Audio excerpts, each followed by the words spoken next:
He came face to face with the Islamic State. In new war documentary, French-Jewish philosopher Bernard-Henri Levy, known for his outspoken support of the Kurdish drive for independence and his influence on international politics, goes into the trenches with Iraqi forces fighting Islamic State in the city of Mosul, that city that's been fought over for the last 7 months. The film is called The Battle of Mosul, just screened in Israel at the Docaviv Documentary Film Festival. Culture Correspondent Maya Margit sat down with Levy to discuss the film and his experience on the ground with ISIS. Let's take a look.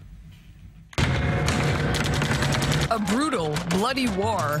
For months, Iraqi forces, backed by the U.S.-led coalition, have struggled to wrest control of the city of Mosul in Iraq from the Islamic State.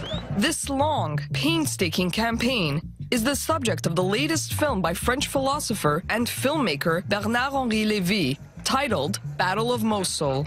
For the first time, Levy's film is screening in Israel, right here at the Tel Aviv Cinematheque for this year's Docaviv Film Festival. Both screenings are completely sold out.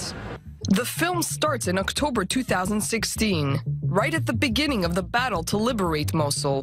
When the Battle of Mosul, for Mosul was launched, it was an evidence for us. We had to be there.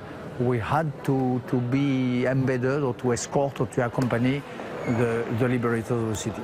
Accompanying the Kurdish Peshmerga and elite Iraqi special forces, Levy and his team traveled through the battle-scarred towns and villages IS had destroyed on their way to the city itself. On several occasions, they came face to face with the radical jihadist group and death.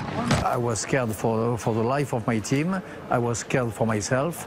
I was scared for the civilians around me. I was scared for the soldiers, of course.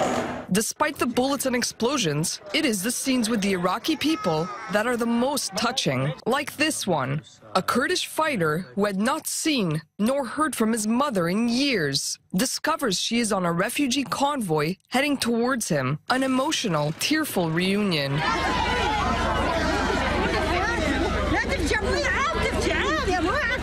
In another scene, a Kurdish unit hoists a cross atop a ruined church in a Christian town. But for Levy, it was what followed the liberation of parts of Mosul that would haunt him forever.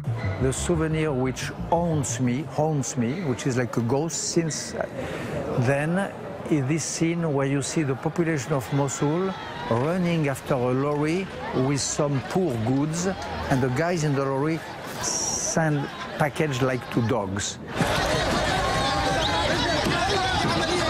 Mosul is Levy's fourth war documentary, and this screening in Israel has particular significance for him. Levy says he sees many parallels between the Kurds and the Jewish people. And I perceived a sense of attention and a quality of emotion in this Israeli audience, which maybe I did not find otherwhere, and which is probably linked to this feeling of a shared destiny between the Israelis and the Kurds. Recognition of the Kurdish people, their role in the fight against IS, and their struggle for an independent state are perhaps the movie's most prominent themes. They seek and deserve independence.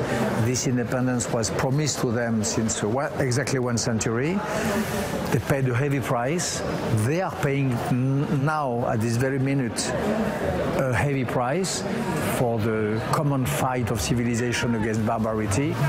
They deserve that, yes, at the end. With me in studio, Maya Margit, I-24 News culture correspondent.